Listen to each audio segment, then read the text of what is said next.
Hello YouTube, this is Roman here with the behind the scenes for the first zombie fact of the week. So this week's fact was how long you can survive in each map when you're AFK. So you spawn in, you don't touch the controller or the mouse at all, and how long it takes you to die. Now, the idea came to me of this is that each map in Zombies is designed differently in the starting room because the windows are a certain difference. Some starting rooms have risers in them, some don't. Some maps even have special zombies like George Romero in it to change things up. And I was interested in seeing how big the difference is between the map where you die the quickest and the map that it takes you the longest to die, which turned out to be the very first map, which was interesting. Seems that Zombies has apparently got harder over time.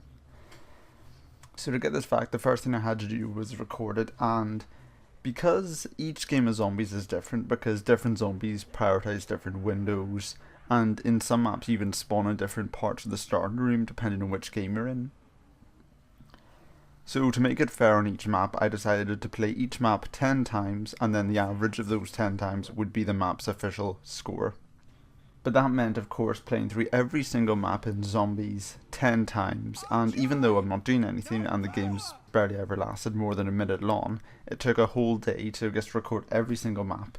If you're interested, the maps I went for were on the PlayStation 3, I did all of the Black Ops 1 maps for Knack to Moon, and then I also did PS3 for all of the Black Ops 2 maps except for Origins. That was recorded on the Xbox because I didn't have the Apocalypse DLC on the PlayStation.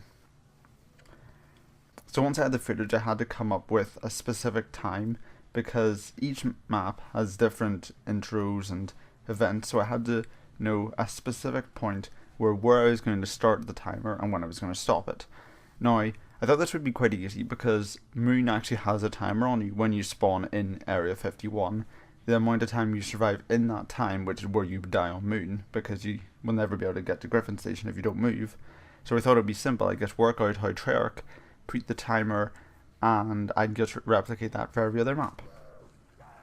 Unfortunately, it didn't actually work out like that because the time on Moon isn't actually that obvious because there isn't a visual point on the screen, because obviously when I'm doing frame by frame to make sure I've got the split second where the timer starts to make it fair on all the maps, I need some kind of visual indicator on the screen, and the way that the Zombies team calculated the time on Moon didn't have a visual indicator. It was like halfway through the intro music. I'll put it up just so you can see what I mean, so the point where the map starts. Okay, I think we should get out of here as soon as possible.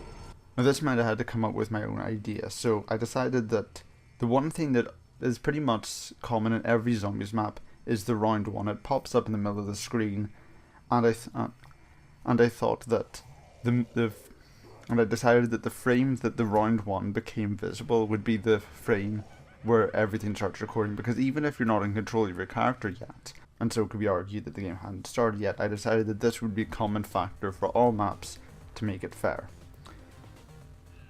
Now this caused a slight problem because Dead Ops Arcade, it turns out, doesn't have a round one indicator. It doesn't pop up anything, it just launches you straight into the game.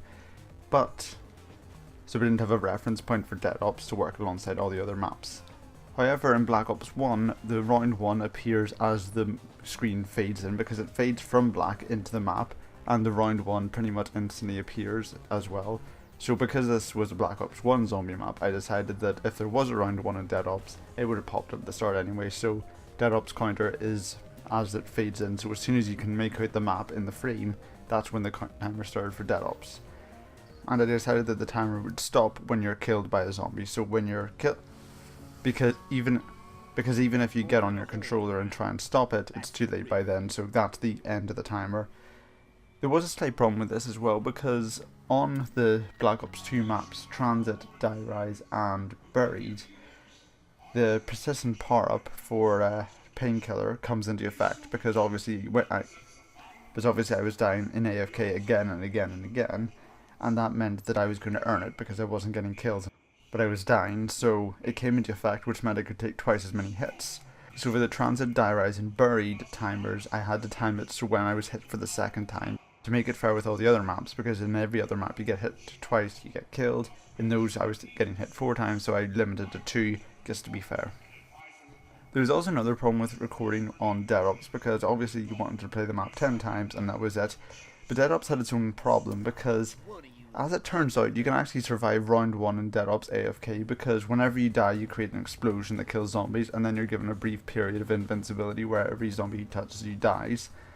And it is actually possible for you to use up all your lives and survive round 1. So I decided not to include those times because it's infinite really. You can just play Dead Ops Arcade forever, which was interesting. So I had to keep playing the map through until I had 10 rounds where I didn't survive round 1.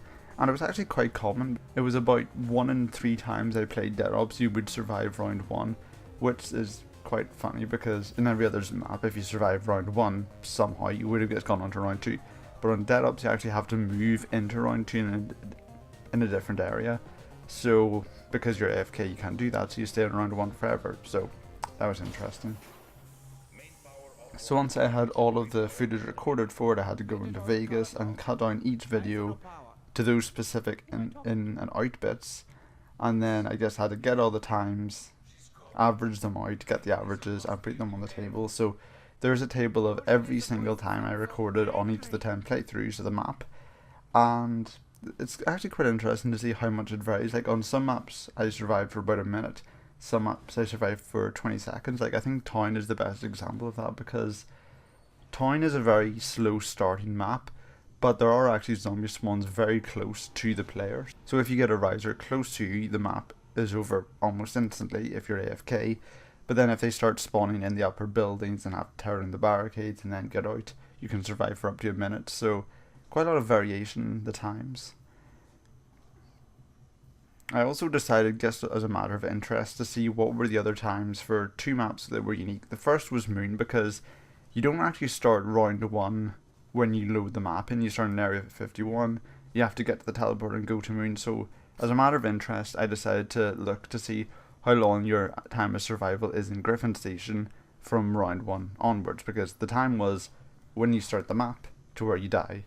But because of that, and also Mob of the Dead, because when you spawn in an Afterlife mode, that's not round 1, that's the sort of pre-game. So I decided that if you revived your character, how long would it take you to die? And the results were interesting, because on Moon, obviously, when you spawn in round 1, you've got no oxygen, and that means you die instantly. Because it also takes quite a bit of time for the round 1 to load, but I think it was because they didn't want the character quota being on the Moon to clash with round 1. So surviving on round 1, you only get about 3 seconds on Moon if you don't get oxygen, because obviously AFK and all that. But then on Mob of the Dead, that's actually the longest time I recorded as an average, because not only do the zombies have to come in, there's no risers, so they always have to come through the windows, get to you, and then even when you down, you've got Afterlife mode, so you can survive for even longer. So Mob of the Dead, with starting on round 1, was actually the longest time I recorded. So that was actually quite interesting. But there you go, those are all the times. Obviously for Moon and the Mob of the Dead one, I didn't count them because it's keen, because you actually have to move so you're not AFK from the round starting. So I didn't include them, but otherwise it was a very interesting fact, and hope you enjoyed. Another one next week. So this has been Rowan. Thank you very much for listening. I hope you enjoyed this behind the scenes look, and goodbye.